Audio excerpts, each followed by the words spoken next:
31 अगस्त को home loan, car loan, credit card loan पर moratorium खत्म हो रहा है। तालाबंदी के बाद 3 महीने के लिए ब्याज वसूली पर रोक लगी थी। उसके बाद रिजर्व बैंक ने और 3 महीने के लिए रोक की अवधि बढ़ा दी, जिसकी समय सीमा 31 अगस्त को समाप्त हो रही है। इस मामले पर आज सुप्रीम कोर्ट में सुनवाई हो रही थी। सुप्रीम कोर्ट ने भारत सरकार और भारतीय रिजर्व बैंक को 2 हफ्ते के भीतर जवाब देने के लिए कहा है। कोर्ट ने कहा है कि सरकार यह बताए कि वह ब्याज पर ब्याज खत्म करना चाहती है या नहीं। सरकार यह भी बताए कि वह ब्याज पूरी तरह माफ करना चाहती है या नहीं। सरकार भारतीय रिजर्व बैंक के पीछे न छुपे, जो 6 महीने से अधिक मोरेटोरियम नहीं देना चाहता है। सरकार आपदा प्रबंधन एक्ट के तहत ऐसा कर सकती है, उसके पास अधिकार हैं। सरकार ऐसा करना चाहती है या नहीं, अपनी स्थिति साफ करे। सरकार बिजनेस की ही ना सोचे, लोगों के बारे में भी सोचे। कोर्ट ने भारतीय रिजर्व बैंक से कहा है कि वह इंडस्ट्री की चिंताओं की तरफ ज्यादा है, लोगों के दुखों की तरफ कम। इसे देखकर पूरी दुनिया ये मानने पर मजबूर हो जाएगी कि पाकिस्तान ही आतंकवादियों की सबसे बड़ी शरण स्थली है और दुनिया के तमाम बड़े आतंकवादी पाकिस्तान का ही आतंकवाद वाली फैक्ट्री से निकलते हैं। कल हमने आपको पुलवामा आतंकवादी हमले में दाखिल की गई NIA की चार्जशीट दिखाई थी। इस चार्जशीट के मुताबिक पुलवामा हमले की योजना पाकिस्तान में बनाई गई थी और इसका मास्टरमाइंड था जैश-ए-मोहम्मद का चीफ मसूद अजहर, जो इस समय दाऊद इब्राहिम की तरह पाकिस्तान में खुलेआम घूम रहा है।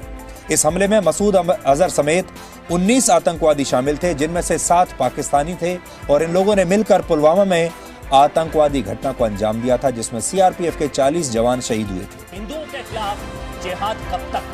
कहीं लव जिहाद तो कहीं डिजिटल जिहाद। जी हाँ, हीर खान से लेकर सुष्मिता सिन्हा तक हिंदू आस्था का अपमान इतना आसान। क्या राम मंदिर निर्माण की चिढ़ की वजह से हिंदुओं और हिंदू आस्था पर लगातार चोट की जा रही है?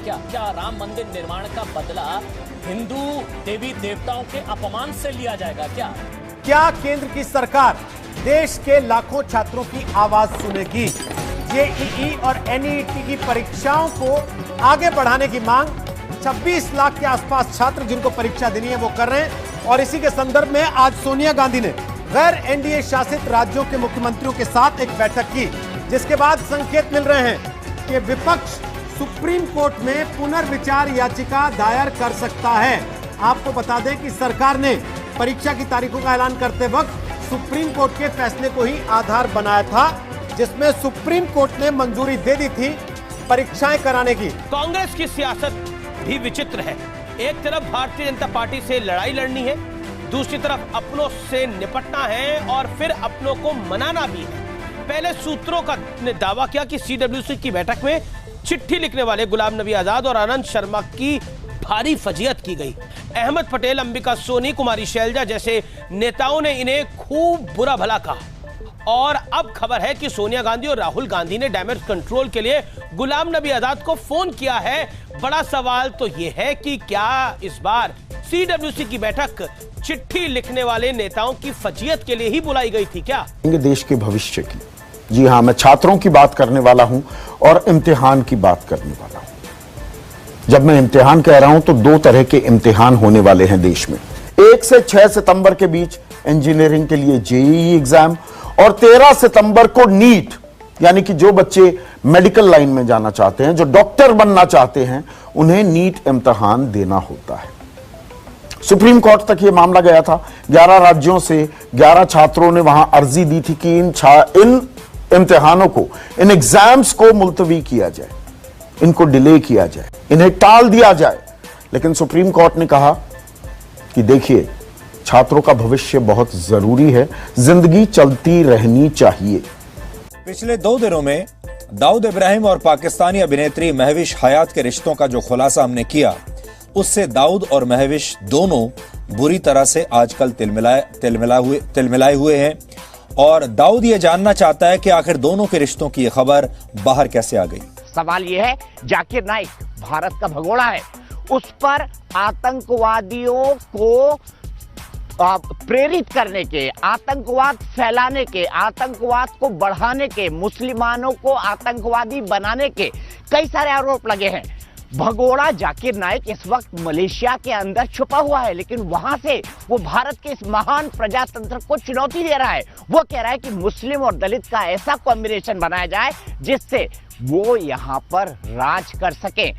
शुरुआत करते हैं कोरोना काल में परीक्षा पर सियासी जाल। इस समय कोरोना 25 लाख परिवारों की कठिन परीक्षा ले रहा है। सवाल उठ रहे हैं कि इम्तिहान हो या ना हो, और फिर दिखाएंगे ड्रैगन के सुर कैसे नरम पड़ गए, पर साजिश का चरम पहुंच चुका है। जैसे जैसे सर्दी करीब आ रही है, एलएसी की फिक्र बड़ी होती जा रही है। हम आपको वो 3 वजह गिनाएंगे जो बता रहे हैं कि चीन के लिए भरोसे की कोई जगह नहीं है। आज के बाद कोई सवाल नहीं बचेगा, क्योंकि आज मैं सबूतों के साथ पूरे देश को बताने जा रहा हूं कि सुशांत को मारने की साजिश किस दिन हुई, कहां हुई, इस साजिश में कौन कौन शामिल थे। इस केस का सबसे बड़ा कबूलनामा आज मैं आपके सामने रखूंगा, आपके सामने होगा। सुशांत राजपूत की मौत के केस में अब रिया चक्रवर्ती की गिरफ्तारी लगभग तय है।